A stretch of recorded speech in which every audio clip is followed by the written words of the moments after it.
ایو خو الله جل شانه زمونږ په ذریعه باندې ژوندی د دغه قبر نه راویستو. دغه مسلمان به روژه په خوله دا کوتري په دې بوجۍ کې اچول، روژه به یې نیولې وه.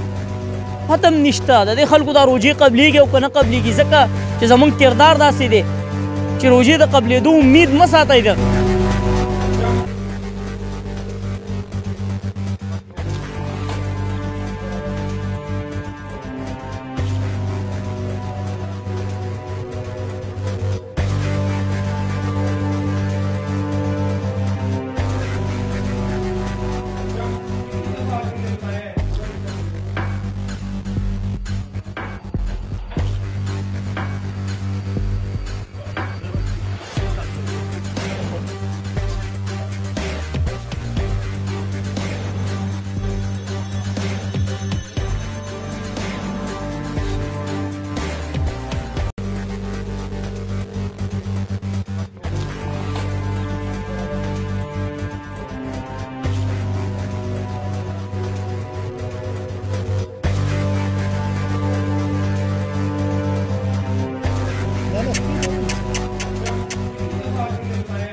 قسم بدر تو کم زړه زما جړوي غمونه مې داستا هر لمحه جړوي.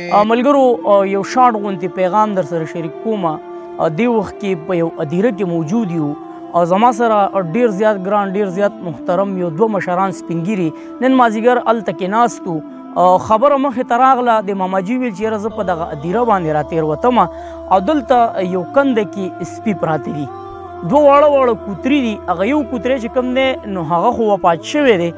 دا مسلمانان ملګرو اول خدا چې دا وګورئ تاسو دا سرکاري د وړو بوجۍ ده، په دې بوجۍ کې دغه کوتري راوړي دي او دا یو قبر دی زمونږ د یو مسلمان ورور یو زوړ قبر دی، هغه کندې شوی دی. نو هغې ته دا کوتري ورچولي دي او په هغه کنده کې هغه یو کوتری چې کوم دی هغه د لوږې نه وفات شوی دی. نو موږ مازدیګر دا فیصله وکړه چې انشاءالله العزیز موږ به ځو د روژه ماتي نه بعد به دغه کوتری د الله د رضا راوباسو، ځکه ملګرو زنده سری دی. سوچ کول پکار دی چې دا کوتري به څو ورځې مخکې دې کندې ته ورچولی شوي. ایو خو الله جل شانه زمونږ په ذریعه باندې ژوندی د دغه قبر نه راویستو، خو زه هغې مسلمان ته وایم چې ته ځان ته مسلمان وې د دې کوتري را چې کوم وفات شوی دی د ده دغه یو یو څړیکه به الله جل شانه په عرش کې اورېدلي، خو تا په دې ځای کې نه ده اورېدلي چې کله تا دې کندې ته ورواردول او ته ترې روان شوې. دا واړه واړه کوتري د دوی به مور وه، هغه مور به څومره فریاد په دې خپلو بچو پسې کړی وي. نو زه تا ته حیران یم چې ته څرنګه انسان یې، ته څرنګه مسلمان یې. ته به هم دعوه کې چې زه مسلمان یم ما به الله جل شانه وبخي. زه تا ته معمولي مثال در کوم که الله جل شانه دا چې کوم کوتری دلته دننه وفات شوی دی او د دې په دې سلګو دې راونیسي نو ته به څه کوې؟ داسې قسم کار مه کوئ. بیا خو دا زمونږ د یو مسلمان ورور قبر دی، دلته کې کوتری وفات شو، هلته کې پروت دی، چینجي پکې شوي دي او دا لحد دی. نو د خدای خاطر وکئ چې لږ د زندګۍ د تېرولو اصول یاد کړئ چې دا ژوند په کومه طریقه باندې تېرېږي. وایي که کور دې نه دي لیدلي پشې خو به دې اورېدلي، نو کم از کم دومره خو به م اورېدلي چې یاره یو زنده سري او هغه ساه اخلي په هغه باندې ظلم کول دا ډېره زیاته ګناه ده په دې کې. او دغه بل کوتری هغه که تاسو ته زه اوس وښیم په دې ټایم کې ښیم درته په سکرین به ته ښکاري هغه لګیا دی ګیا خوري. څومره تکلیف به په دې کوتري د څو ورځو نه تېر شوي. دا خو د ماماجي لري الله ډېر عمر او ژوند ورکړي چې ده د ده دا چغې اورېدلې وي او زمونږ سره راغلی. ماماجي څه به ویل غواړې داسې قسم کردار دا خلک ادا کوي؟ یاره وروره دا خو چې کوم ډېر ظلم کړی دی دا خو زنده سری دی او مطلب دا دومره ظلم نه وي په کار که نه. دا به د ده نه چې کوم الله پاک تپوس کوي چې یاره مطلب دا دی چې دا کوتري ته راوړي او دې زوړ قبر ته دې ورچولي دي که نه. نو دا ته هسې د ځان سره سوچ وکړه الله تعالی مازغه درکړي دماغ یې درکړي دي که ستا سره دومره ظلم څوک وکړي یا ستا د بچو سره وکړي نو اخر ته به څه وایې ځه ته دا دغه وکړې. نو موږ له دا پکار دي ګوره چې موږ لږ سوچ وکړو لږ خیال وساتو. دا خو چې کوم دی نو الله پاک وایي ته په ځمکه والا باندې رحم وکړه زه به په تا باندې رحم وکړم. د دې شی وکړئ چې د الله په پیداوخت باندې رحم وکړئ. دا ظلم مه کوئ او دا ظلمونه بند کوئ. په دې کې ګوره خدای پاک موږ به رانیسي، موږ نه به تپوس کېږي د دې زندان دا خو ما پیدا کړی دی، تا واورېدل نو ولې ورسره دا ظلم کوئ؟ نو د الله د رضا دپاره داسې کار بیا مه کوئ او لږ سر سترګې وغړوئ او دا شی چې کوم دی نو داسې مه کوئ. څنګه چې ماماجي خبره وکړه د لیکلو خبره ده، خو که څوک پرې پوهېږي چې الله جل شانه فرمایي چې ته په ځمکې والا باندې رحم وکړه نو وره اسمان والا چې کوم دی هغه په تا باندې رحم وکړي. نو چې ته د ځمکې په زنده سرو باندې ظلم کې نو په تا به د بره نه څه رحم وشي. دغه مسلمان به د روژه په خوله دا کوتري په دې بوجۍ کې اچول، روژه به یې نیولې وه، پته هم نشته د دې خلکو دا روژې قبلېږي او که نه قبلېږي، ځکه چې زموږ کردار داسې دی چې روژې د قبلېدو امید مه ساتئ.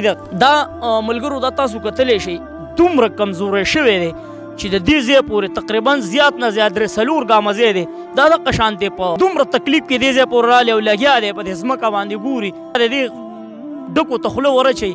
ځکه ملګرو سه سوچ کوئ مړه دا خو الله پاک هسې یو کرشمه مونږ ته وښوده چې یاره د 15-7 ورځو نه به دا کوترې په دې ادیرک په دغه قبر کې پروت و، خو چې زه ژوندی پاتې کوم نو زه ژوندی پاتې کوم. الله پاک د دې ژوند بچ کو، مونږ ته یو مثال راکو چې بچ کولو والا او مړ کولو والا زه یم، ته نه یې چې تا په بوجۍ کې دا کوترې اچولي او ستا څه سوچ چې دلته به مړه شي. بچ کولو والا یو بس وفات شو او دا بل بچ دی. دا وګورئ تاسو ملګرو دومره کمزوری شوی دی چې زه تاسو ته ویلی نه شم.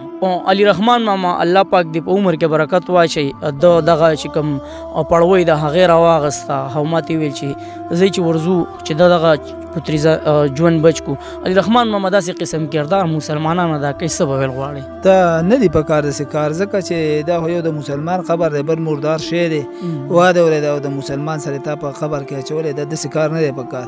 او بل دا هم د الله جاندار شیز دی، لکه وجل د دې نه دی په کار که نه ته ودې چې ځای ته غورځوی چې دته نه ډوډۍ میلاویږي نه ورته اوبه میلاویږي. دا په کار چې تا راوړی د چې ځای کې دې پرېښی وی د خپل ځای نه یې لر کړی داسې ځای کې دې پرېښی چېرته کلي دغه کې دې پرېښی وی چې دته څه خوراک خو میلاوېدلې، دا خو ته ظلم زیاتی کې. بل دا دی علي رحمان محمد دا کوتري چې کوم دي داسې قسم دا په دې لارو کوڅو کې دوی خو چاته څه ویم نه د چا نه غواړي. الله پاک دوی له رزق ورکوي، ګرځي چېرته ځان له رزق را برابروي که نه، خو داسې یې پرېږده چېرته کې په لارو کوڅو کې به ګرځي رزق به خوري. بلکل او دا خبره ټیک ته خیال کړی هغه یو حدیث دی که دې دغه کړی چې یوه ډمه وه بدکاره ښځه وه او هغې داسې کار وکړو چې را روانه وه، یو سپی و هغه خټې خوړې او هغې خپله لوپټۍ سر نه لر کاوه، په پاڼې پورې وتړو، پاڼې باندې د کوي نه اوبه راویستې او هغه ته یې واړولې. هغه ښځه چې کله مړه شو هغه له جنت ته بوتله که نه په دغه یو په دې وړوکي عمل باندې چې یاره تا داسې ټول عمر د بدکاري او دغه کړی، خو دا یو عمل دی داسې کړی چې دا ما ته ډېر غوره دی، محبوب دی، نو بس په دې ما جنت ته داخله کړي. نو داسې کار نه دی کول پکې، دا وړې خبرې په دې باندې غټ نیکۍ مونږ ته غټ نیکۍ، خو لکه دا دوی چې کوم کردار ادا کړی نو بدي ته څومره سزا میلاویږي، په هغې باندې هغې ته جنت میلاو شو، په دې باندې به مونږ ته دوزخ میلاویږي، ځکه چې دا د الله جاندار دی او الله پیدا کړی دی. وایي ته خو ولله نه ورکوې چې ډوډۍ واده ورېده چې تا داسې کار کړی دی، ستا د کشران سره چې څوک داسې کار وکړي ته به څه وې؟